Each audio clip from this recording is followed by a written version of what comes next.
Hi all, ഇന്ന് നമ്മളൊരു സ്ഥലം വരെ പോവാണ്. അതിന് മുന്നേ ഒരു ചായ കുടിച്ചിട്ട് തുടങ്ങുക. ഇത് എൻ്റെ ഫ്രണ്ടിൻ്റെ അമ്മ ഉണ്ടാക്കിയ ചായയാണ്. അടിപൊളി ജിഞ്ചർ ടീയാണ് കേട്ടോ.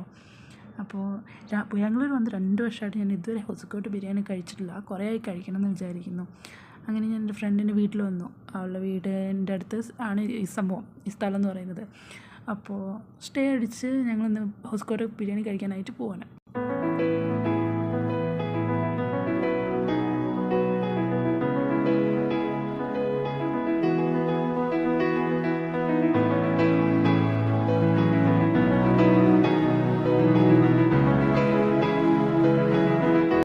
പുള്ളിക്കാരത്തിൻ്റെ ബൈക്കിലാണ് കേട്ടോ പോകുന്നത്.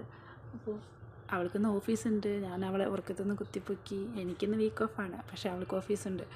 എന്നാലും അവൾ എനിക്ക് വേണ്ടി വന്നു കേട്ടോ. ഭയങ്കര തണുപ്പുണ്ടാകും വിചാരിച്ചു, പക്ഷെ അത്ര വലിയ തണുപ്പൊന്നുമില്ല, അഡ്ജസ്റ്റബിളാണ്, ഓക്കെയാണ്. അപ്പോൾ നമ്മുടെ ഡെസ്റ്റിനേഷൻ എത്തിയിരിക്കുകയാണ്, മണി ദം ബിരിയാണി. ശരിക്കും പറഞ്ഞാൽ ചൊവ്വ വെള്ളി ദിവസങ്ങളിൽ 5 മണി ടു 9 മണി വരെയാണ് ബിരിയാണി കൊടുക്കുന്നത്. പിന്നെ സൺഡേ മാത്രം 3 AM ടു 9 AM വരെയുണ്ട്. അന്ന് കുറച്ചുകൂടി ആൾക്കാർ കൂടുതലായിരിക്കും.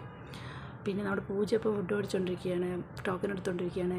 അവൾക്കുള്ള പാഴ്സലും പിന്നെ ഞങ്ങൾക്ക് ഇവിടുന്ന് കഴിക്കാനും ഒരെണ്ണേ മേടിക്കുന്നുള്ളൂ, അതന്നെ ഭയങ്കര ക്വാണ്ടിറ്റി ഉണ്ട്. അപ്പോൾ നമ്മുടെ ബിരിയാണിയും ഇത് അവൾക്കുള്ള പാഴ്സലും സംഭവം കൊള്ളാട്ടോ, എനിക്കിഷ്ടപ്പെട്ടു. പിന്നെ ഇന്ന് ഫ്രൈഡേ ആയതുകൊണ്ട് ഞാൻ പറഞ്ഞല്ലോ അത്രയ്ക്ക് ക്രൗഡ് ഇല്ല സത്യം പറയുകയാണെങ്കിൽ. അപ്പോൾ ഞങ്ങളെ ഇത് കഴിഞ്ഞു, ഞങ്ങൾ പോകാൻ നിൽക്കുകയാണ്. അവൾക്ക് ഓഫീസുണ്ട്, എനിക്ക് PG പോകണം. അപ്പോൾ ഞങ്ങൾ ബൈ ഗൈസ്, ഞങ്ങൾ പോകുന്നു. അടുത്ത വീഡിയോയിൽ കാണാം. ബൈ.